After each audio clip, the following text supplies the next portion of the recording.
नमस्कार मंडळी. तर आज आपण बनवणार आहोत शेवग्याच्या शेंगाची रस्सा भाजी, मसालेदार अशी.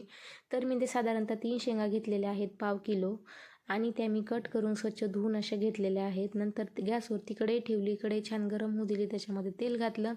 तेल छान गरम होऊ दिलं, नंतर घालायचे जिरे, मोहरी छान तडतडून घ्यायची आणि नंतर त्याच्यामध्ये घालायचं अद्रक लसूण खोबऱ्याची पेस्ट घातल्यानंतर छान अशी परतून घ्यायची. हळद घालायची, नंतर घालायच्या शेवग्याच्या शेंगा आणि नंतर त्याच्यामध्ये घालायचं नमक घातल्यानंतर 1-2 मिनिट आपल्याला वाफवून घ्यायचं आहे. नंतर घालायचे आवडीनुसार मसाले. तर मी घरचा मसाला, मटण मसाला घालून छान असा परतून घेतल्यानंतर त्याच्यामध्ये घालायची भरपूर अशी कोथिंबीर आणि छान असं मिक्स करून घ्यायचं.